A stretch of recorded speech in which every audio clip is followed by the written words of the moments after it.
In benzene, all the 6 C bond lengths are of same order which is intermediate between single and double bond। ये resonance में भी चीज़ हमने पढ़ी थी। यहाँ रिमाइंड इसलिए कराई जा रही है आपको ताकि ये शो किया जा सके that there is absence of pure double bond in benzene which accounts for its reluctance to show addition reactions under normal conditions, thus explaining the unusual behaviour of benzene. Unusual behaviour यही होता है benzene का कि pi electrons की presence होने के बावजूद भी ये एडिशन रिएक्शन जो कि कैरेक्टरिस्टिक होती हैं वीक पाई बॉन्ड की नॉर्मल कंडीशंस पे नहीं शो करता। आपको हाई टेम्परेचर अप्लाई करना होगा यहाँ पे इस वीक पाई बॉन्ड्स को तोड़ने के लिए भी। इसका रीज़न है absence of pure double bond और फिक्स्ड डबल बॉन्ड। यहाँ पे क्योंकि डीलोकलाइजेशन होता रहता है पाई इलेक्ट्रॉन्स का, एक जगह पर फिक्स नहीं होते, तो इसलिए प्योर डबल बॉन्ड नहीं पाए जाते। ये रीज़न है, एडिशन रिएक्शन ये नहीं देते। इवन दो ये जो absence of pure double bond है ये भी डीलोकलाइजेशन के कारण ही है। Core main ultimate reason for stability and unusual behaviour, इन दोनों का डीलोकलाइजेशन ही है। लेकिन एडिशन रिएक्शन क्योंकि कैरेक्टरिस्टिक होती है डबल और ट्रिपल बॉन्ड की एंड वीक पाई बॉन्ड की प्रेजेंस की वजह से, तो एडिशन रिएक्शन से डायरेक्टली रिलेटेड है डबल और ट्रिपल बॉन्ड। तो डायरेक्ट रीज़न हुआ absence of pure double bond, addition reaction normal temperature या फिर कंडीशन पे न शो करने का। ये डायरेक्ट रीज़न आपको पता होना चाहिए। अल्टीमेटली इन दोनों का सेम ही है, इसलिए मैं आपको डिफ्रेंशिएट करके बता रहा था कि अलग अलग इन दोनों का रीज़न आपको पता होना चाहिए। Next is aromaticity. Aromatic compounds is the name applied to the ring system possessing the following characteristics। तो सबसे पहली तो एरोमेटिक कंपाउंड में रिंग ज़रूर पाई जाएगी, जो कि हम आगे देखने वाले जितने भी एग्जांपल हैं उनमें रिंग ज़रूर है। रिंग में भी कुछ रूल्स हैं, देयर सर्टेन रूल्स जिनको हक्कल रूल बोलते हैं। अब ये हक्कल के एंड में ई एल यानी एल और ई एक साथ आता है, रूल के एंड में भी एल ई एक साथ आता है। तो ये रूल कौन सा है ये यहाँ से याद हो जाएगा। एंड ये जितने भी 3 रूल दिए गए हैं ये बेंजीन की लाइट में हमें स्टडी करने हैं, क्योंकि बेंजीन हम जानते हैं कि पॉपुलर एरोमेटिक कंपाउंड है। तो जितने भी दूसरे एरोमेटिक कंपाउंड हैं जो कैरेक्टरिस्टिक बेंजीन की हैं वही उसमें पाई जाएंगी। सबसे पहले प्लेनर स्ट्रक्चर होती है बेंजीन की, this all of us know. दूसरा है complete delocalisation of the pi electrons in the ring. अब कंप्लीट डीलोकलाइजेशन का मतलब है जहाँ से डीलोकलाइजेशन स्टार्ट हुई है पाई इलेक्ट्रॉन्स की वहीं पे एंड भी होनी चाहिए, एक साइकिल पूरा कंप्लीट हो जाना चाहिए। ये हमने पिछले चैप्टर में देखा हुआ है जहाँ पे रेजोनेंस बताया गया है एनिलीन और नाइट्रोबेंजीन का एग्जाम्पल देके, जहाँ से वो इलेक्ट्रॉन्स कंजुगेशन में घूमना स्टार्ट करते हैं वहीं पे एंड करते हैं। और दूसरी चीज़ आगे हम एक रिएक्शन देखेंगे electrophilic substitution reaction of benzene, उसमें कार्बोकटायन बनता है बेंजीन का जिसमें एरोमेटिक कैरेक्टर ब्रेक हो जाता है क्योंकि कंप्लीट डीलोकलाइजेशन नहीं होता, साइकिल पूरा कंप्लीट नहीं हो पाता। तो उससे दोनों तरीके से हमने देख लिया। ऑर्गेनिक केमिस्ट्री में कंप्लीट हो जाता है तो उनको ऑर्गेनिक एरोमेटिक बोलेंगे, एंड वहाँ नॉन एरोमेटिक हो जाता है वो कार्बोकटायन, ये कंप्लीट साइकिल ना होने से। तो ये चीज़ दो रेफरेंस हमें इस सेकंड रूल के लिए मिलते हैं। Third is presence of 4n+2 pi electrons in the ring. अब ये जो अरेंजमेंट है 4+2 की, ये अगेन बेंजीन से याद रखिए। बेंजीन में 6 पाई इलेक्ट्रॉन्स होते हैं, 4+2 ये वहाँ से याद हो जाएगा। लेकिन ये n 4 के साथ जुड़ा हुआ है या 2 के साथ, ये इससे याद रखो कि सिग्निफिकेंस क्या है n की। n यहाँ पे एक इंटीजर है, इंटीजर वर्ड के एंड में आता है r और 4 के एंड में भी r आता है। तो इससे आपको याद हो जाएगी कि 4n+2 n है कि 4+2n पाई इलेक्ट्रॉन्स होने चाहिए किसी भी एरोमेटिक कंपाउंड होने के लिए। अब आगे कुछ एग्जांपल्स दिएंगे आपको एरोमेटिक कंपाउंड के। पहला बेंजीन तो हम जानते ही हैं, एंड इसके अलावा जो 2 नाम दिए गए हैं आपको इनकी स्ट्रक्चर से इजीली इनको रिलेट किया जा सकता है। यहाँ पे n=1 गिवन है। इंटरेस्टिंगली ये जो n है हक्कल रूल के अंदर 4n+2 pi electrons rule, 4n+2 rule भी बोलते हैं इसको। n जिसमें 1 होगा उसमें 1 रिंग होगी, n जिसमें 2 होगा उसमें 2 रिंग्स होंगी, और जिसमें 3 है उसमें रिंग्स 3 पाई जाएंगी। तो ये भी आपसे सीधा नाम देगा और पूछेगा कि बताओ इसमें एन कितना है या रिंग्स कितनी है, स्ट्रक्चर भी पूछ लेगा। तो ये नेफ्थलीन का नाम तो हमने देखा था पीछे कैसे इसको लर्न करना है कि इसमें जो बेंजीन रिंग जुड़ी हुई हैं। एंथ्रासीन और फेनेंथ्रीन को हम देखेंगे। एंड ये मैंने आपको बता दिया कि नाम से एसोसिएटेड है इनकी स्ट्रक्चर, तो इनको स्ट्रक्चर को प्रिडिक्ट कर पाना ज़्यादा मुश्किल नहीं है। साइक्लो मीन साइकिल, या रिंग तो होती ही है हमारे एरोमेटिक कंपाउंड में। पेंटा मीन्स 5 कार्बन है। डाई इन मीन्स 2 डबल बॉन्ड है। एनायन मतलब एक लोन पेयर यानी नेगेटिव चार्ज भी है इसके साथ। अगेन साइक्लो का मतलब cyclic ring. Hepta means 7 carbon है। ट्राइन मतलब 3 डबल बॉन्ड है इसमें। और कैटायन मतलब एक पॉजिटिव चार्ज भी है। तो ये चीज़ यहाँ पे भी हमने नोटिस करी होगी कि यहाँ पे एक्चुअली ऊपर जहाँ पे डी लोकलाइजेशन दी हुई है, डी लोकलाइजेशन प्रोसीड ही तभी कर पाएगी जब कंजुगेशन होगी उसमें। तो जितने भी हमें एरोमेटिक कंपाउंड्स देंगे उनमें कंजुगेशन जरूर मिलेगी। जैसे यहाँ पे है double single lone pair single double, ये कंजुगेशन हो गई। और यहाँ पे double single positive charge single double single, तो ऐसे कंजुगेशन जरूर देखने को मिलेगी आपको चाहे कोई भी एरोमेटिक कंपाउंड हो। एंड डी लोकलाइजेशन उसने मेंशन कर दिया, इसका मतलब कंजुगेशन होगी ही, क्योंकि प्रोसीड ही तभी करती है डी लोकलाइजेशन यानी मूवमेंट ऑफ पाई इलेक्ट्रॉन जब आगे कंजुगेशन प्रेजेंट हो। वहाँ पे हम देखेंगे जो बेंजीन का कार्बोकटायन बनता है रीनियम आयन जिसको बोलते हैं, वहाँ पे कंजुगेशन ब्रेक हो जाती है, इसलिए डी लोकलाइजेशन आगे नहीं बढ़ पाती। अब नेफ्थलीन हमने देख लिया कैसे इसमें 2 रिंग्स होती हैं, याद रखना है। एंथ्रासीन ऐसे याद रखिए, एंथ्रासीन में स्टार्टिंग में एन आ रहा है ना, और उसके बाद आता है THR से 3 आपको याद रखना है, यानी एन की वैल्यू इसमें 3 है तो 3 रिंग्स होंगी, यहाँ से याद रखो। एंड फिनेंथ्रीन में भी ऐसा ही है, AN आता है और THR इसमें इसके बाद आता है, तो 3 रिंग्स होंगी। ये तो यहाँ से क्लियर हो गया। लेकिन इनकी अरेंजमेंट कैसे होगी दोनों में अलग अलग, ये कैसे याद रखें। ये जो पाई इलेक्ट्रॉन्स दिए गए हैं ये एन से आप इजीली निकाल सकते हैं 4n+2 पाई से, इसलिए मैं इसकी बात नहीं कर रहा। तो एनेंथ्रासीन में ये जो लास्ट है इसमें सीन आ रहा है, सीधे स्ट्रेट आप याद रख सकते हैं।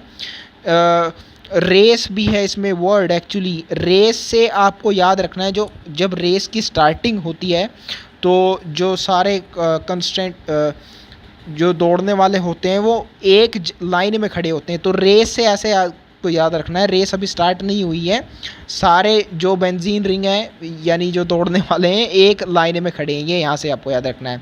अब इससे आगे है इसमें आ रहा है REN रेन, ये साउंड कर रहा है। रन इसको यहाँ से आपको याद रखना है, यानी रेस यहाँ पे शुरू हो चुकी है। अब रेस शुरू हो गई है तो किसी की इनमें से ज़्यादा स्प्रिंट यानी एनर्जी भी हो सकती है स्टार्टिंग में, तो वो आगे निकल जाएगा। ऐसे आपको इसका याद रखना है। रन यहाँ पे रेस शुरुआत हो चुकी है और एक इससे आगे निकल गया है।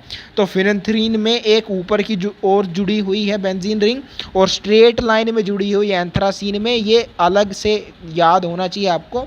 नाम देखिए, स्ट्रक्चर आसानी से पूछी जा सकती है आपसे यहाँ से। Next is preparation of benzene. Benzene is commercially isolated from coal tar. अब बेंजीन एक एरोमेटिक कंपाउंड होता है, ये तो हमें पता ही है। कोल टार के एंडिंग में AR आता है, इससे याद रखो कि एरोमेटिक कंपाउंड जो सबसे पॉपुलर है और सिंपल है पहला बेंजीन, वो कोल टार से एक्सट्रैक्ट किया जाता है कमर्शियली, यानी बिग लेवल पे, इंडस्ट्रियल लेवल पे। हाउ इट में be prepared in the laboratory by the following method. थोड़ा अगर हमें चाहिए तो लेबोरेटरी में प्रिपेयर किया जाएगा एंड आगे उसके मेथड डिस्कस किए गए हैं। पहला साइक्लिक पॉलीमराइजेशन ऑफ इथाइन, ये हम ऑलरेडी कवर कर चुके हैं। एल्कायंस के केस में ये रिएक्शन होती है। एंड सेक्शन 13.4.4 में ये दी हुई है, तो वहाँ से आप चेकआउट कर सकते हैं, इसको कवर किया हुआ हमने ऑलरेडी। एंड इसलिए ही यहाँ पे भी डिटेल मैंने दिया इसको। D carboxylation of aromatic acids, ये चीज़ एल्केन्स की प्रिपरेशन में भी हमने पढ़ी थी। D carboxylation of sodium salt of carboxylic acid, उससे हमें एल्केन मिल रहा था। यहाँ पे एरोमेटिक एसिड्स लेंगे अगर हम, तो हमें एरोमेटिक कंपाउंड मिल जाएगा यानी बेंजीन। तो sodium salt of benzoic acid on heating with soda lime gives benzene. D carboxylation इस रिएक्शन को बोलते हैं क्योंकि CO2 इसमें रिमूव होती है, जो कि Na के साथ कंबाइन करके फिर सोडियम कार्बोनेट बना लेती है। ये मिक्सचर होता है सोडा लाइम। यहाँ पे प्रोपोर्शन नहीं गिवन है इसका, लेकिन यही सेम रिएक्शन हमें एल्डिहाइड कीटोन वाले चैप्टर में भी गिवन है। वहाँ पे इस मिक्सचर की कंपोजिशन बताई गई है, 3:1 रेशो होता है इसमें सोडा यानी कास्टिक सोडा और क्विक लाइम का। इसको हम इसमें जितने यूनिक एलिमेंट्स हैं उनसे याद करते हैं। जैसे कास्टिक सोडा में एक सोडियम है, एक ऑक्सीजन है और एक हाइड्रोजन है, 3 है, तो इसमें एक इसके पार्ट 3 होंगे। फिर क्विक लाइम के अंदर कैल्शियम है, उसके बाद दोबारा ऑक्सीजन आ रहा है जो कि ऑलरेडी काउंट हो चुका है कास्टिक सोडा में, इसलिए यहाँ पे एक ही काउंट होगा और इसका प्रोपोर्शन इसकी कंपोजिशन 1 होगी। 3:1 इसका रेशो होता है, हम ऐसे याद रखते हैं। एंड ये रिएक्शन कैसे होगी ये हम ऑलरेडी देख चुके हैं। डीकार्बोक्सिलेशन, वहाँ पे जब एल्केन्स की प्रिपरेशन हो रही थी, ये COONA और यहाँ से NaO से हम कंबाइन करते हैं, Na2CO3 यहाँ से रिमूव हो गया, ये H बचा, ये इस रिंग से जुड़ जाएगा, we will get benzene from here. वहाँ पे मैंने बताया था it might not be the exact method, लेकिन प्रोडक्ट कैसे बनाना है ये एक तरीका हो सकता है इसको देखने का। Next method is from phenol. Phenol का रिडक्शन होता है basically, is reduce to benzene by passing its vapours over heated zinc dust.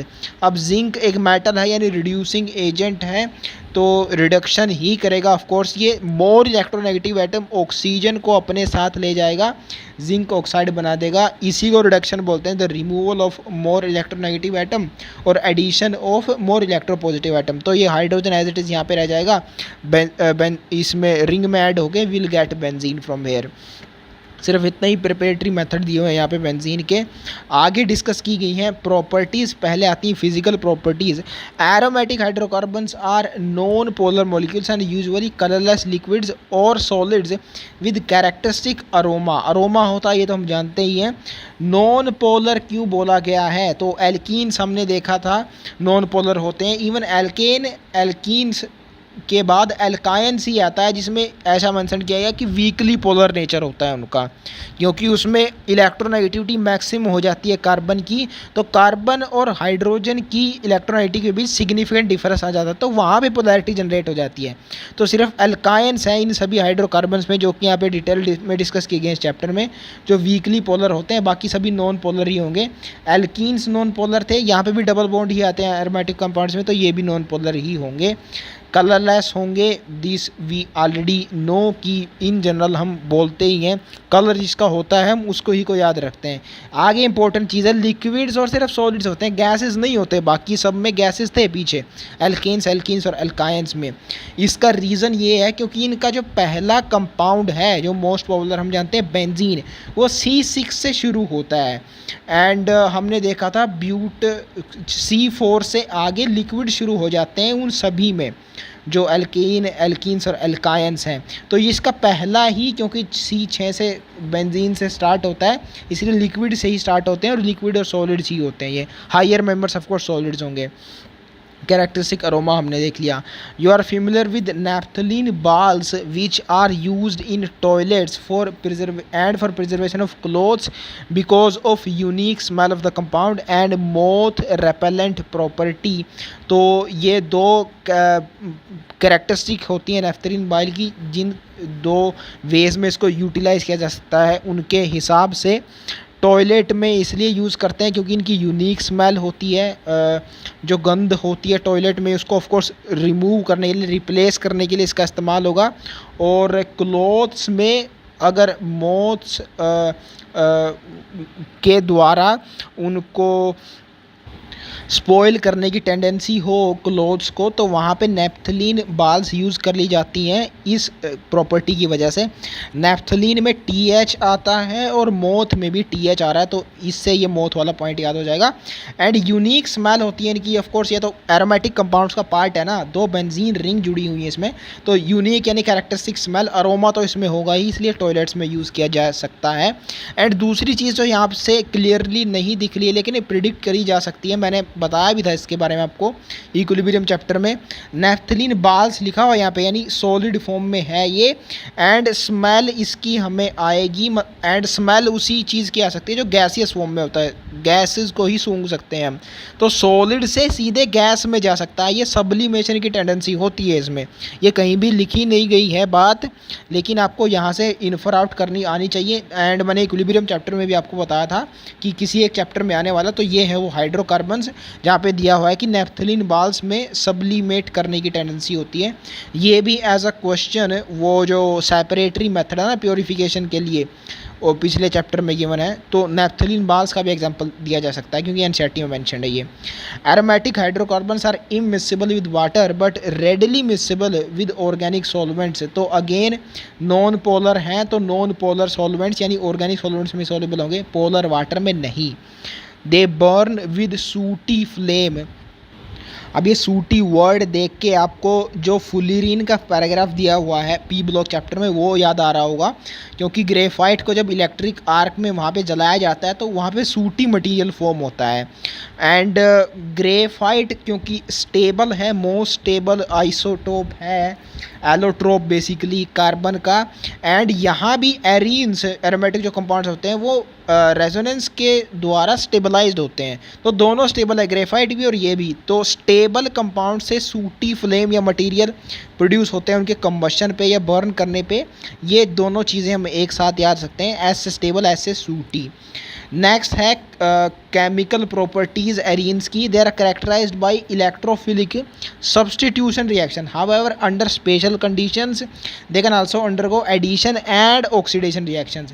Special conditions मतलब विगरस यानी ड्रास्टिक कंडीशन आपको अप्लाई करनी होगी, हाई टेम्परेचर वगैरह, तब जाके इसकी ऑक्सीडेशन हो पाएगी, या फिर एडिशन यानी डबल बॉन्ड टूट पाएगा। यूजुअली स्टेबल होता है क्योंकि बेंजीन तो प्रेफर नहीं करता है पाई बॉन्ड तोड़ना, वो सिर्फ हाइड्रोजन को रिप्लेस करना प्रेफर करता है H+ को, जो कि एक इलेक्ट्रोफाइल है, तो ये कहलाएगा इलेक्ट्रोफिलिक सब्स्टिट्यूशन। तो वही आगे रिएक्शंस डिस्कस की गई हैं electrophilic substitution. The common electrophilic substitution reaction of arenes are nitration, halogenation, sulfonation, Friedel-Crafts alkylation and acylation, in which the attacking reagent is an electrophile, जो कि मैंने अभी बताया आपको। पहले डिस्कस की गई है nitration. A nitro group is introduced in benzene when it is heated with a mixture of concentrated nitric acid and concentrated sulfuric acid। इसको नाइट्रेटिंग मिक्सचर कहा जाता है। अब नाइट्रेशन है तो क्लियर है, यहाँ से NO2 ग्रुप ऐड होगा, तो एक एसिड तो नाइट्रिक एसिड होना ही चाहिए क्योंकि यहाँ से आएगा NO2 ग्रुप, ये तो हमें ऐसे क्लियर हुआ। लेकिन इसके अलावा दूसरा कौन सा एसिड है, सल्फ्यूरिक है, फोस्फोरिक है, ये कैसे याद रखा जाए, तो ये आप पी ब्लॉक चैप्टर में देखने वाले हैं। ये 3 एसिड्स की बेसिकली वहाँ पे ऑक्सीडाइजिंग स्ट्रेंथ कंपेयर की गई है।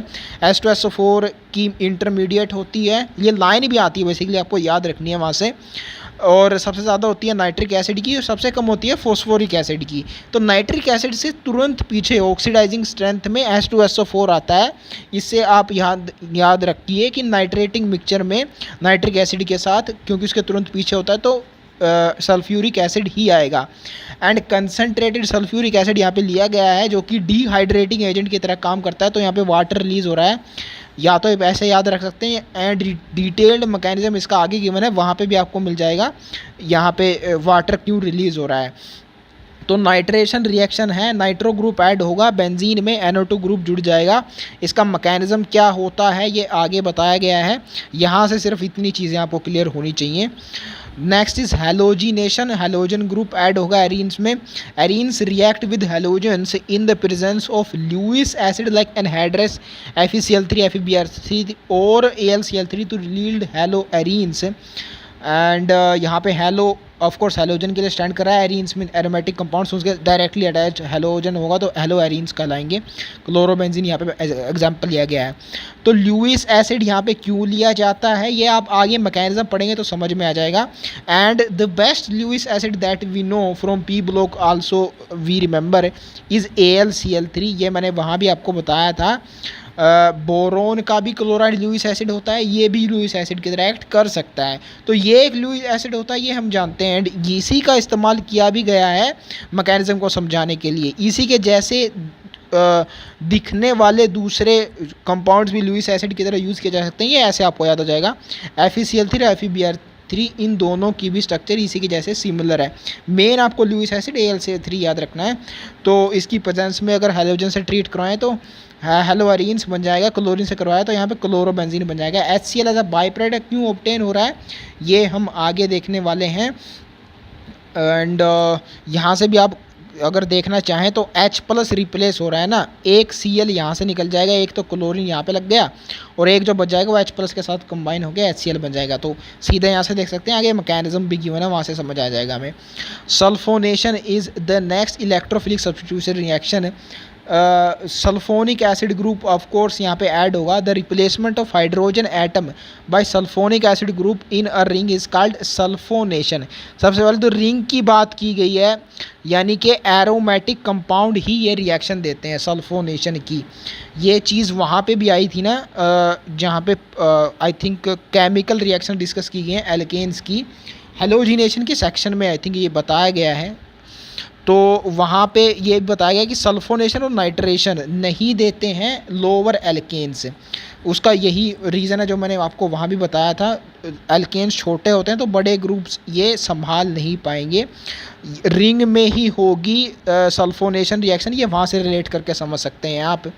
It is carried out by heating benzene with fuming sulphuric acid, इसको ओलियम भी बोलते हैं। ये चीज़ आप पी ब्लॉक चैप्टर में देखेंगे, ये ओलियम का नोमेनक्लेचर क्या होता है। ये बेसिकली H2SO7 होता है, H2SO4 में SO3 गैस मिला दी जाती है, इसकी एग्जैक्ट फॉर्मेशन वहाँ पे आएगी। यहाँ से आपको सिर्फ इतना याद रखना है कि सल्फोनेशन में एग्जैक्टली कौन सा ग्रुप जुड़ेगा यहाँ पे।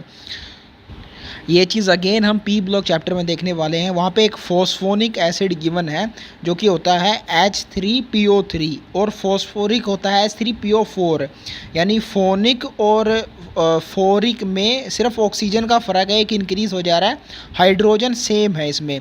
वैसे ही सल्फोनिक होता है H2SO3 और सल्फ्यूरिक होता है H2SO4। ये मुझे रिलेट करके इसलिए समझाना पड़ रहा है क्योंकि कहीं भी सल्फोनिक एसिड का फॉर्मूला नहीं गिवन है हमारी एनसीईआरटी में, क्लास 11 हो चाहे 12 की एनसीईआरटी, तो इसलिए रिलेट करके हमें समझना होगा एंड कौन सा ग्रुप यहाँ पे अटैच होना है। पहली बात, ये जो हमने रिएक्शन करवाई थी एल्कीन के साथ सल्फ्यूरिक एसिड की, वहाँ पे H+ रिमूव हो रहा था और HSO4 जुड़ रहा था, यानी H के रिमूव होने के बाद जो ग्रुप होता है वो जुड़ता है एल्कीन के साथ। यहाँ पे बेंजीन के साथ भी वही होगा, जब सल्फोनिक एसिड का ग्रुप जुड़ना है यहाँ पे H रिमूव होके H2SO3 से तो SO3H हमारे पे मिल जाएगा, ये जुड़ जाएगा बेंजीन के साथ। तो कौन सा ग्रुप जुड़ेगा यहाँ पे इंपॉर्टेंट है, ये याद रखना, क्योंकि सल्फोनिक एसिड सीधे गिवन ही नहीं है एनसीईआरटी में। एंड एक मैंने मिस्टेक भी कर दी थी जहाँ पे हेलोजिनेशन वो बताया है, पैराग्राफ आता है एल्केन्स के केस में, रिएक्शन है जहाँ पे एल्केन्स की। सल्फोनेशन में SO4 ऐड हो जाता है, ये मैंने वहाँ पे बोल दिया था, तो गलती से बोला था, आपको ये गलती नहीं करनी है। SO3H ग्रुप ऐड होता है, कैसे इसको याद रखना ये हमने यहाँ पे देख लिया। एंड H2O यहाँ पे रिमूव होता है, ये अगेन ऐसे याद रखो। सल्फ्यूरिक एसिड तो यहाँ पे है ही ना अवेलेबल SO3 के साथ भी, जो कि डिहाइड्रेटिंग एजेंट होता है, तो वाटर को रिमूव कर देगा ये। नेक्स्ट है Friedel Crafts alkylation reaction, when alkyl group add होगा यार बेंजीन में, इसके नाम से ही क्लियर हो रहा है। Treated with alkyl halide in the presence of anhydrous AlCl3 alkyl benzene is formed. Toluene यहाँ पे है एग्जाम्पल, और इथाइल बेंजीन नेक्स्ट में फॉर्म हो रहा है, तो यहाँ पे भी वही लुईस एसिड यूज़ होगा AlCl3। एंड ये जो अल्काइल हलाइड है, इसमें से जो हलाइड पार्ट है ये लुईस एसिड ले जाएगा, AlCl4- बना देगा, और यहाँ पे सिर्फ बच जाएगा फिर पॉजिटिव में CH3+, जो कि H+ को रिप्लेस कर देगा, सब्सटीट्यूट कर देगा, and we will get methyl benzene, जिसको टोलुइन बोला जाता है। एंड बाद में हमें HCl भी यहाँ से रिकवर हो जाएगा, ये हम जैसे कि मैं बता रहा था, आगे मैकेनिज्म में देखेंगे कैसे होता है। ऐसे ही इथाइल क्लोराइड के साथ रिएक्शन होगी, इथाइल बेंजीन बन जाएगा। आगे क्वेश्चन पूछ रही है एनसीईआरटी आपसे, why do we get isopropyl benzene on treating benzene with 1 chloropropane instead of n propyl benzene. तो जैसे ये इथाइल क्लोराइड के साथ हमने ट्रीट किया था तो CH2CH3 सीधे ये जुड़ गया था, हमें इथाइल बेंजीन मिल गया था। वैसे ही क्लोरोप्रोपेन के साथ यानी प्रोपाइल क्लोराइड के साथ जब ट्रीट करेंगे बेंजीन को तो CH2CH3 ये सीधा बेंजीन के साथ जुड़ा हुआ क्यों नहीं मिल रहा, आइसोप्रोपाइल यानी बीच वाले कार्बन से क्यों जुड़ रहा है वो बेंजीन से, ये क्वेश्चन है। अब समझ आया आपको। ऐसा इसलिए है क्योंकि आगे हम देखेंगे ये जो एल्काइल ग्रुप्स हैं इनका कैटायन बनता है, ये मैंने आपको बता भी दिया यहाँ से। मिथाइल के केस में इनका कैटायन बनता है और AlCl3 Cl माइनस ले जाता है, AlCl4 माइनस बना देता है। ये जो कैटायन है तो ये कार्बोकैटायन ही, एंड जो ज़्यादा स्टेबल होगा कार्बोकैटायन वही मेजर प्रोडक्ट होता है, ये हमें पता है। अब इन दोनों केसेस में यहाँ पे प्राइमरी कार्बोकैटायन बन रहा है मिथाइल के केस में, और CH2 प्लस और इससे CH3 जुड़ा, ये भी प्राइमरी ही है, एक ही कार्बन से जुड़ा है, यानी यहाँ पे सेकेंडरी होने की कोई पॉसिबिलिटी नहीं है। लेकिन क्लोरोप्रोपेन के केस में जो प्रोपाइल कार्बोकैटायन बनेगा वो उसमें पॉसिबिलिटी है कि वो सेकेंडरी कार्बोकैटायन में चेंज हो जाए, और ऐसा होगा भी हाइड्रोजन शिफ्ट की वजह से।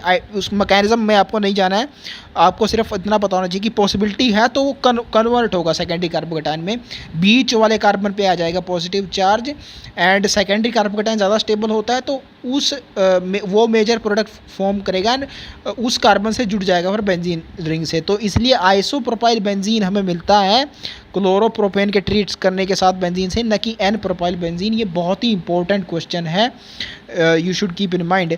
Next is Friedel Crafts acylation reaction. Acyl group क्या होता है ये हम पिछले चैप्टर से जानते हैं जहाँ पे फंक्शनल ग्रुप डिस्कस किए गए थे। बेसिकली ये डेरिवेटिव होता है एसिड्स का, कार्बोक्सिलिक एसिड। OH ग्रुप हटाकर C डबल बॉन्ड O के साथ हेलोजन जोड़ दिया जाता है, इसलिए इसको हेलो कार्बोनिल भी बोलते हैं जब प्रीफिक्स की तरह इसको यूज़ किया जाता है। So the reaction of benzene with acyl halide और acid anhydride. Acid anhydride basically ये दो कार्बोक्सिलिक एसिड को तोड़ दीजिए, उनमें से पानी निकाल दीजिए। एनहाइड्राइड मीन्स सूखा होता है ना, तो removal of water from the combination of acids, acid anhydride मिल जाएगा। In the presence of Lewis acid such as AlCl3 yields acyl benzene. तो एसाइल ग्रुप क्या होगा ये अब आपको क्लियर होना चाहिए। कार्बन डबल बॉन्ड O के साथ यहाँ पे एल्काइल ग्रुप जुड़ा हो अगर कार्बोनिल के साथ तो उसका एसाइल बोलते हैं। एल्काइल प्लस कार्बोनिल का C आ रहा है तो ये एसाइल होगा। एसिटाइल क्लोराइड यहाँ पे लिया गया है पहला example. And as we know from previous chapter ethanoyl chloride इसको बोलेंगे IPSC में, क्योंकि सफिक्स जब एज अ यूज़ करते हैं एसाइल हलाइड के केस में तो ऑयल हलाइड लगा दिया जाता है उसके नाम के पीछे। अब ये रिएक्शन कैसे होगी, जो पीछे हुई थी उसी जैसे होगी। AlCl3 यहाँ से ये जो हलाइड वाला पार्ट है इसको ले जाएगा AlCl4 माइनस, और ये पॉजिटिव क्रिएट हो जाएगा जो कि सीधे जाके बेंजीन रिंग से जुड़ जाएगा। तो यहाँ पे क्रिएट हो जाएगा acetophenone and HCl as a by product form होगा। दूसरा जो एसिटिक एनहाइड्राइड है उसमें भी यही होगा, CH3CO ग्रुप सीधे जुड़ जाएगा, will get acetophenone. And by product क्या होगा इसमें ये ऐसे याद रखो, एनहाइड्रस AlCl3 के कॉन्टैक्ट में जब एसिटिक एनहाइड्राइड आएगा तो एनहाइड्राइड एनहाइड्राइड से कैंसिल हो जाएगा, यहाँ पे सिर्फ एसिटिक बच जाएगा। एसिटिक एसिड यानी इथेनोइक एसिड यहाँ पे प्रोड्यूस होगा, ये ऐसे याद रखा जा सकता है by product. If excess of electrophilic reagent is used, further substitution may take place in which other hydrogen atoms of the benzene ring may also be successfully replaced by the electrophile. For example benzene का treatment जब access of chlorine के साथ किया जाता है anhydrous ClC3 की presence में, it is chlorine to hexachlorobenzene C6L6, यानी सारे हाइड्रोजन रिप्लेस हो जाते हैं, 6HCl यहाँ पे रिलीज हो जाता है हेक्सा क्लोरोबेंजीन के केस में।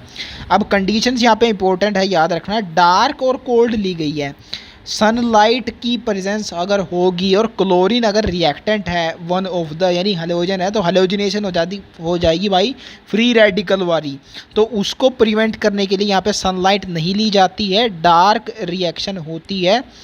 एंड बिकॉज यहाँ पे कार्बोकटाइन वगैरह जनरेट हो रहे हैं ना, एरीनियम कार्बोकटाइन होता है, आगे हम देखेंगे। तो मैकेनिज्म इसका दूसरा फ्री रेडिकल वाला नहीं है, इसलिए कंडीशंस दूसरी होनी चाहिए।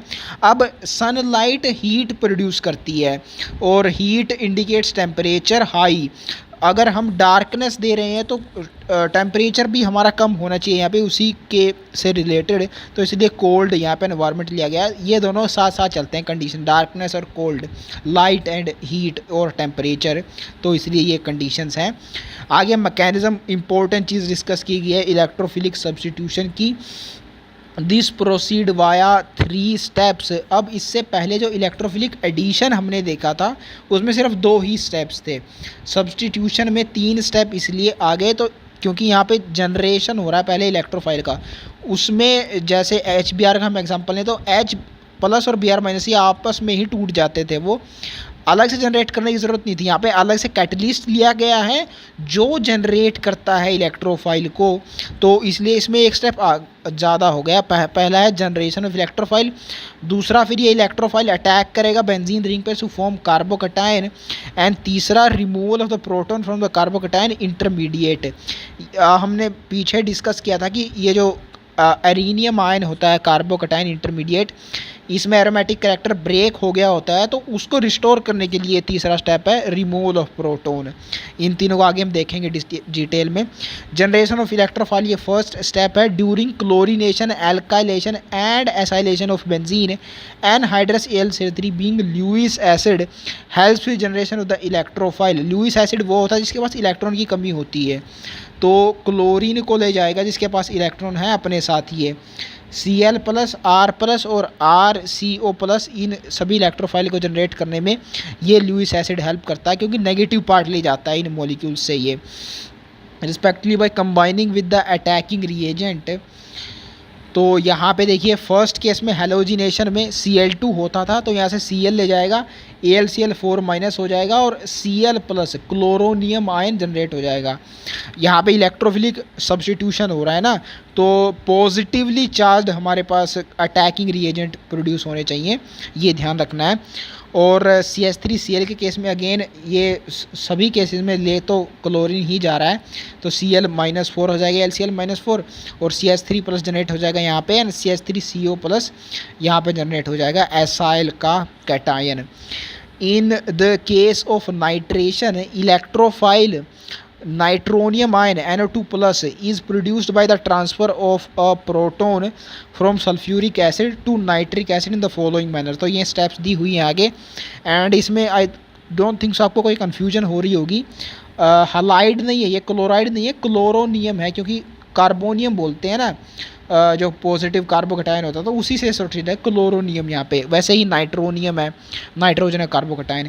अब ये कैसे प्रोड्यूस होगा NO2 प्लस, ये सीधे से आपको समझ में ही आ रहा होगा। NO2 प्लस प्रोड्यूस होना है नाइट्रेशन केस में, ये हम जानते हैं पहले से, यही ऐड होता है उस रिंग में। अब NO2 प्लस अगर नाइट्रिक एसिड से अलग हो गया तो उसमें क्या बचा भाई, OH माइनस ही बचा, तो OH माइनस यहाँ पे देगा nitric acid as a base act करेगा, H2SO4 एज अ एसिड, और H प्लस देगा हमारा H2SO4, और ये दोनों कंबाइन करके बना लेंगे वाटर जो कि यहाँ पे रिलीज़ हो रहा है, एंड NO2 प्लस ऐसे हमें अलग से मिल जाएगा नाइट्रोनियम आयन। उसी के यहाँ पे स्टेप्स गिवन हैं, आप देख सकते हैं इनको डिटेल में। H प्लस पहले दे देगा एसिड, एंड वो फिर इससे कंबाइन करेगा नाइट्रिक एसिड से, तो हमारे पास प्रोटोनेटेड नाइट्रिक एसिड मिल जाएगा। फिर अलग से यहाँ पे वाटर रिमूव हो रहा है क्योंकि ऑक्सीजन ज़्यादा इलेक्ट्रोनेगेटिव है, नाइट्रोजन से अपने इलेक्ट्रॉन लेके चला जाएगा, वाटर की फॉर्म में रिलीज़ हो जाएगा, और ऐसे NO2 प्लस हमें यहाँ से मिल जाएगा। It is interesting to know that the process of generation of nitronium ion, sulfuric acid serves as an acid and nitric acid as a base, thus it is a simple acid base equilibrium।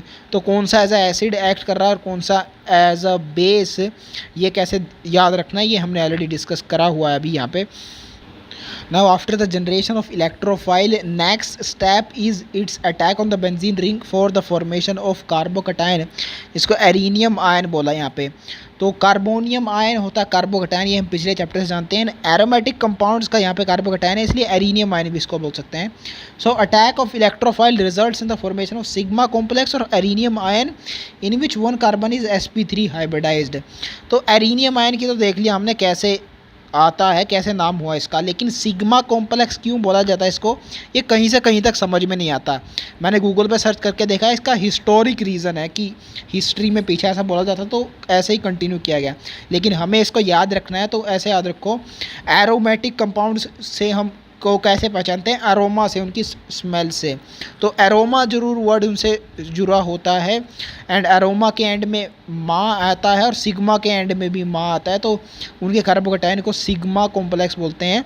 इन दोनों की ending same है, ऐसे आप याद रख सकते हैं, aroma की और सिग्मा की।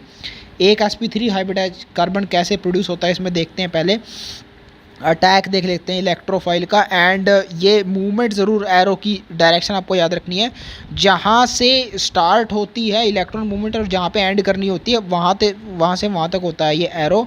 तो बेंजीन रिंग से यहाँ पे इलेक्ट्रॉन जा रहे हैं और इलेक्ट्रोफाइल की तरफ जा रहे हैं, तो इसलिए ये एरो शो किया गया है। तो यहाँ लेट से ऊपर वाले कार्बन के साथ जुड़ जाता है ये इलेक्ट्रोफाइल, तो नीचे वाले के पास हो जाएगी इलेक्ट्रॉन की कमी और उस पर आ जाएगा पॉजिटिव चार्ज।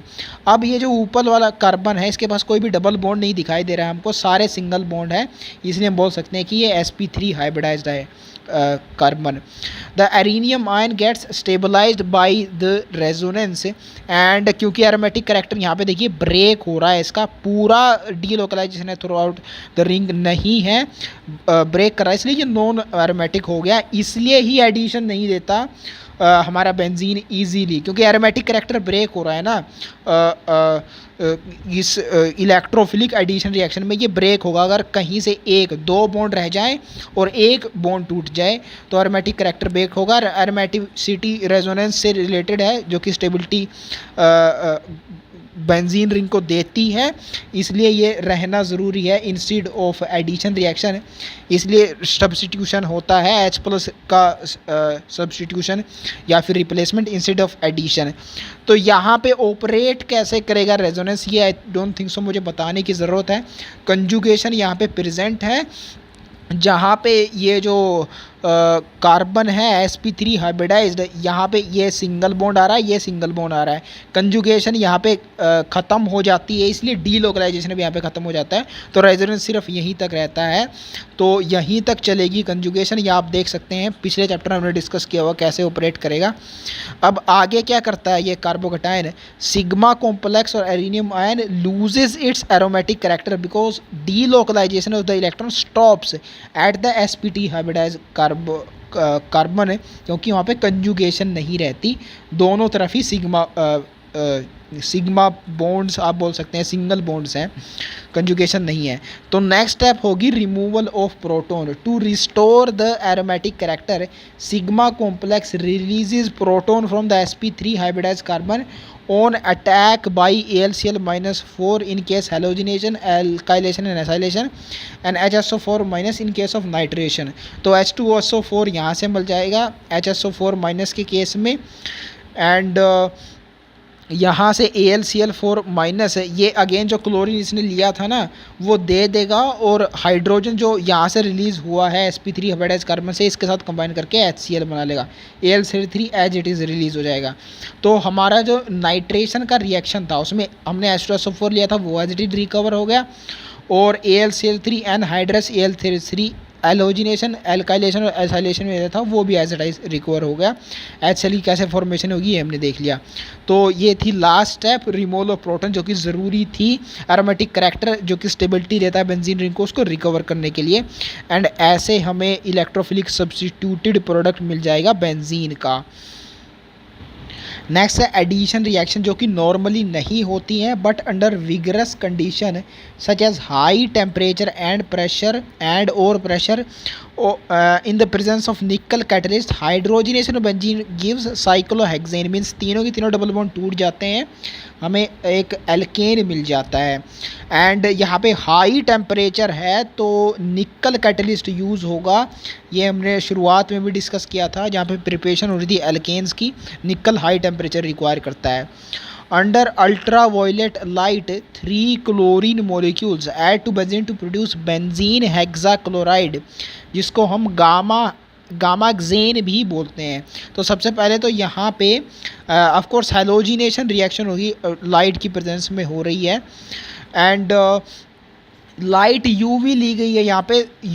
जो सनलाइट होती है जिसको हम जानते हैं विजिबल रीजन, विजिबल लाइट नहीं ली गई है, एच न्यू नहीं है, यूवी लाइट है। इसको कैसे याद रखें, तो हमने पीछे देखा था ना, विगरस कंडीशन चाहिए होती है, हाई एनर्जी हीट की कंडीशन यहाँ पे रिक्वायर होती है। यूवी की एनर्जी ज़्यादा होती है as compare to light, visible light उससे पीछे आती है इलेक्ट्रोमैग्नेटिक स्पेक्ट्रम में।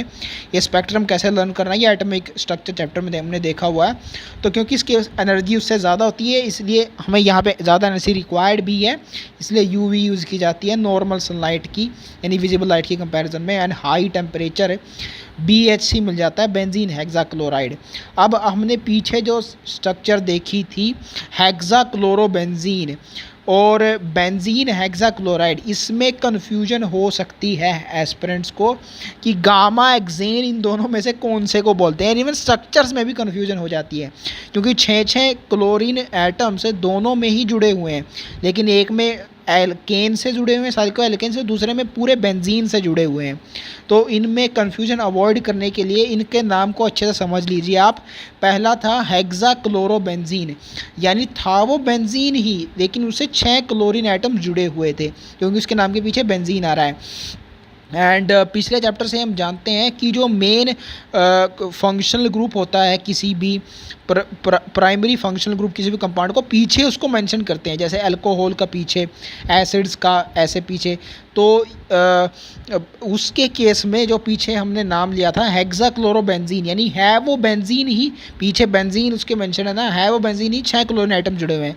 यहाँ पे पीछे इसके आता है हेक्साक्लोराइड, यानी एल्काइल हलाइड है ये। हेक्सा मीन्स 6 कार्बन एटम है एल्केन के और क्लोरीन जुड़े हुए हैं, ये एल्काइल हलाइड है, बेंजीन नहीं है, डबल बॉन्ड नहीं है।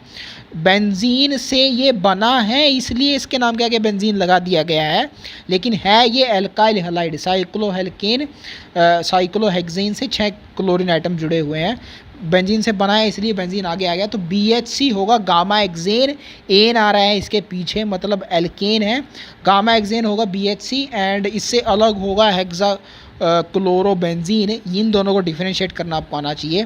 नेक्स्ट है combustion reaction, when heated in air benzene Burns with sooty flame producing CO2 and H2O। तो कंबशन में यही प्रोड्यूस होता है, कंप्लीट कंबशन में ये दोनों प्रोडक्ट एंड सूटी फ्लेम के साथ बर्न होगा। ये कैसे याद रखना है, ये हमने देख लिया। एरोमेटिक कंपाउंड्स इन जनरल क्योंकि स्टेबल होते हैं तो सूटी मटेरियल की फॉर्मेशन होती है बर्निंग करने पे, कंबशन पे। एंड ये रिएक्शन आसानी से बैलेंस की जा सकती है क्योंकि जो RHS में प्रोडक्ट हैं वो क्या होंगे ये हम ऑलरेडी जानते हैं, नंबर ऑफ एटम्स के आधार पर आसानी से बैलेंस हो सकती है। तो खुद से भी कर सकते हैं आप ये, अगर नहीं होती है तो मुझे बता दिए, मैं कमेंट सेक्शन में ये भी बता दूंगा। जनरल कंबशन रिएक्शन हाइड्रोकार्बन्स की, ये इस चैप्टर में भी बता चुका हूँ, पीछे भी कई बार मैंने डिस्कस की हुई है तो इसको मैं दोबारा नहीं कर रहा, ये अब आपको तो लर्न होनी चाहिए, जानी चाहिए, मैंने इतनी बार बताई हुई है यही रिएक्शन।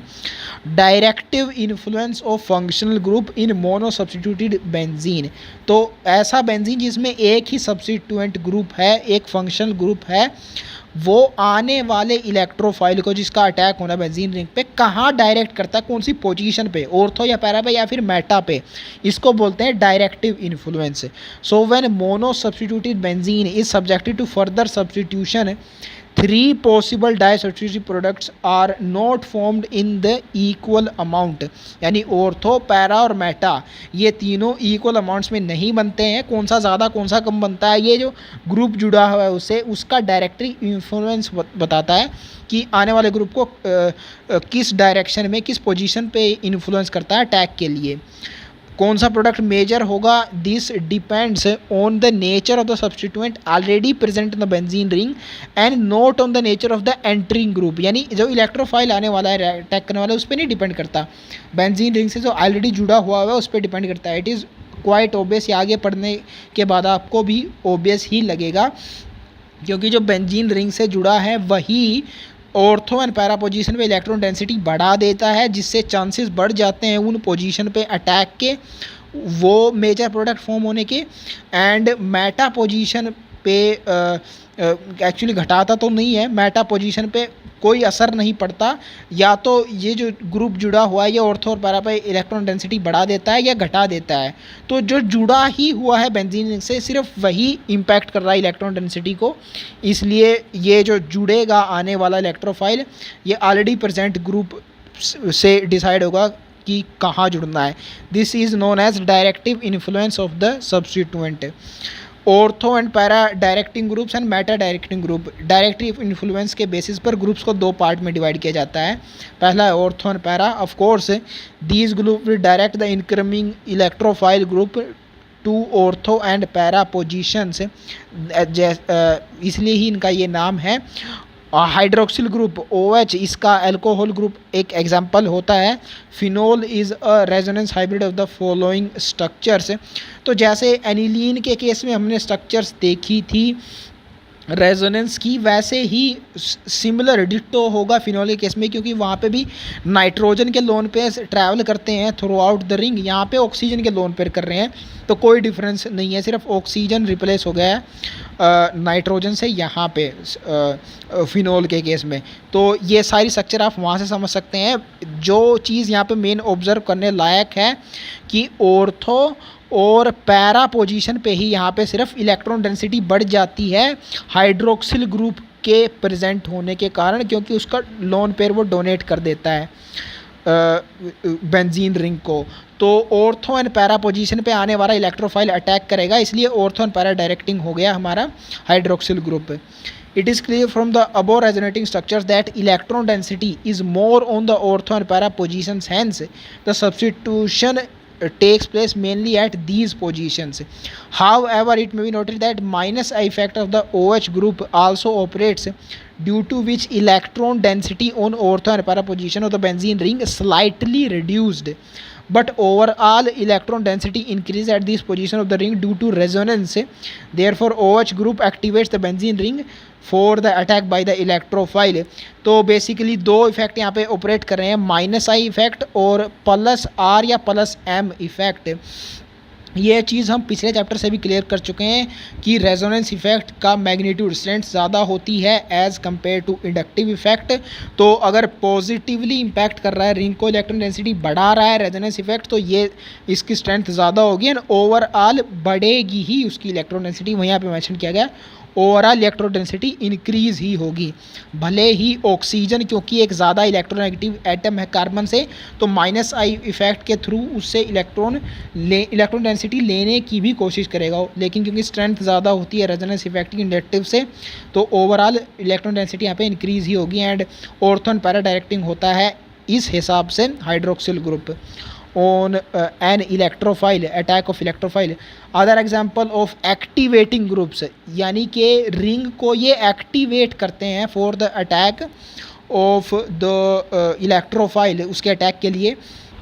बेसिकली एक्टिवेट करने का मतलब होता है to make the ring more reactive. अब जो आने वाला इलेक्ट्रोफाइल है उसको तो इलेक्ट्रॉन डेंसिटी चाहिए होगी बेंजीन रिंग के साथ रिएक्ट करने के लिए, एंड जो फिर बेंजीन रिंग की इलेक्ट्रॉन डेंसिटी को इंक्रीज़ करेगा वही एक्टिवेटिंग ग्रुप होगा।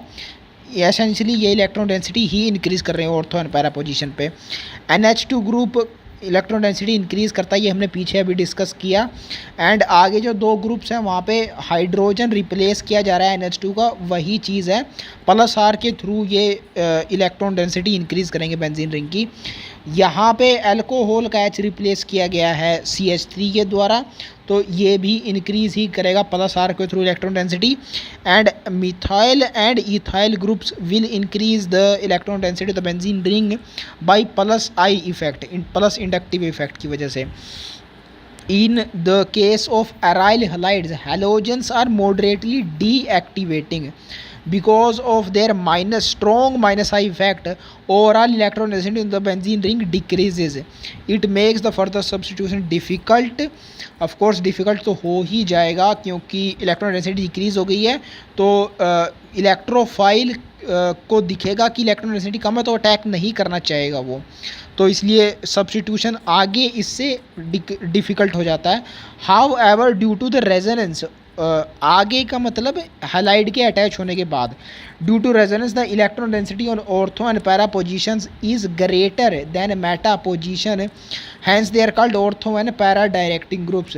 तो ये जो हमारे हेलोजेंस होते हैं एराइल हैलाइड्स के अंदर, ये पहली बात तो डीएक्टिवेटिंग होते हैं। हमारा जो हाइड्रोक्सिल ग्रुप है अल्कोहल से, वो एक्टिवेटिंग भी होता है और ऑर्थो एंड पैरा डायरेक्टिंग भी होता है। ये हेलोजेंस के साथ एक यूनिक चीज़ है, होते तो ये डीएक्टिवेटिंग है लेकिन फिर भी ऑर्थो एंड पैरा डायरेक्टिंग होते हैं। इसका एक डिटेल्ड एक्सप्लेनेशन हेलोजन चैप्टर में, हेलो एल्केन चैप्टर में भी गिवन है, जो क्लास 12 केमिस्ट्री का 10th चैप्टर है। तो वहाँ पे भी ये चीज़ बताई गई है, क्योंकि स्ट्रॉन्ग माइनस आई इफेक्ट होता है हेलोजेंस का, इलेक्ट्रोनेगेटिव डिफरेंस काफ़ी होता है कार्बन से हेलोजेंस का, तो रिंग से ओवरऑल इलेक्ट्रॉन डेंसिटी ये डिक्रीज कर लेते हैं। Ortho Meta and para position तीनों से इक्वल अमाउंट में इलेक्ट्रॉन डेंसिटी ये एब्स्ट्रैक्ट करेंगे माइनस आई इफेक्ट के थ्रू।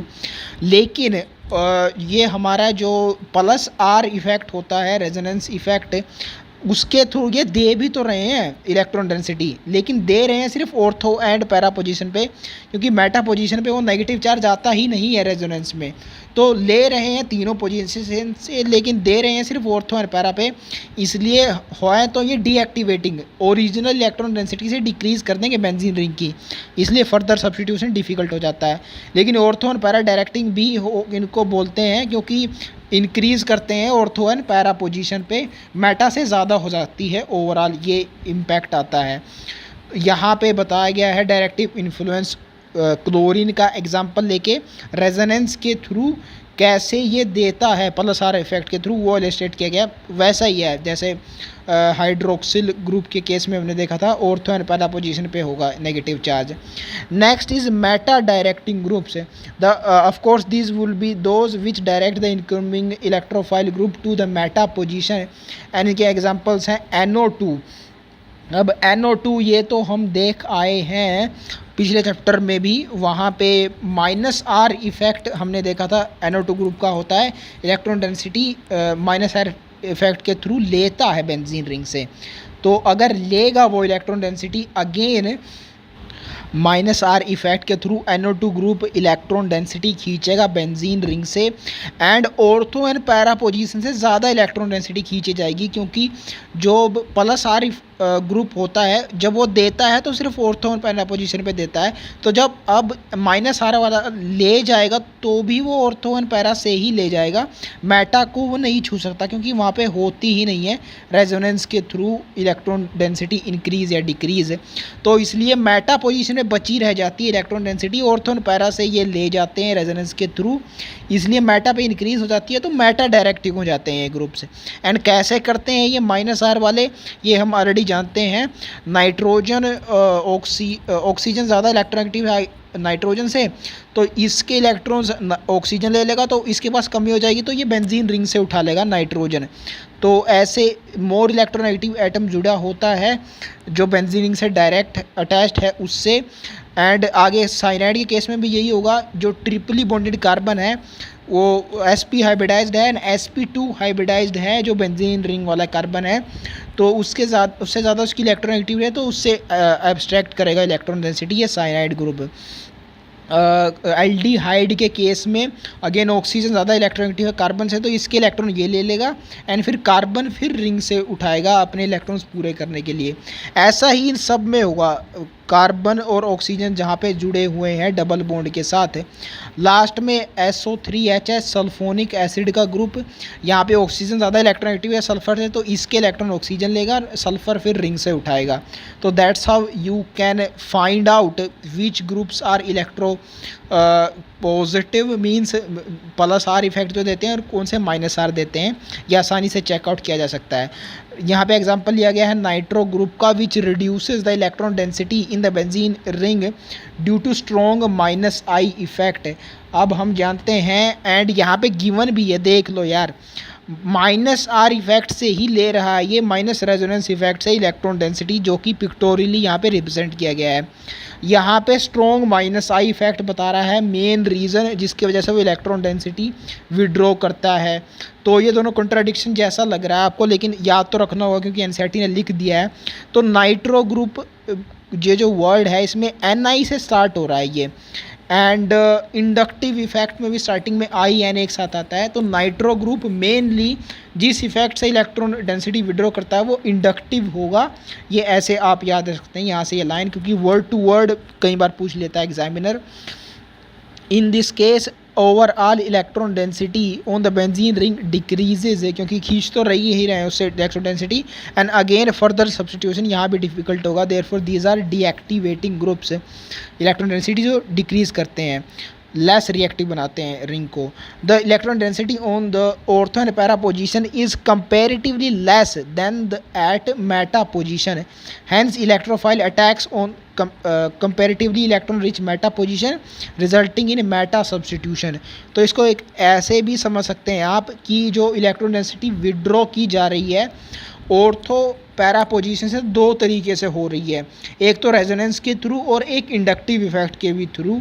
लेकिन मेटा पोजीशन से रेजोनेंस के थ्रू विड्रॉ नहीं की जा रही है, सिर्फ इंडक्टिव इफेक्ट ही होगा अगर वो जुड़ा है ग्रुप उसका है तो रेजोनेंस के थ्रू क्योंकि ले नहीं जाई जा रही, ऑर्थो और पैरा से दो इफेक्ट के थ्रू, मेटा से सिर्फ एक ही होगा अगर होगा तो, इसलिए बची रह जाती है मेटा पोजीशन पे, and these groups are meta directing, ये ऐसे भी समझा जा सकता है। नेक्स्ट है कार्सिनोजेनिसिटी एंड टॉक्सिसिटी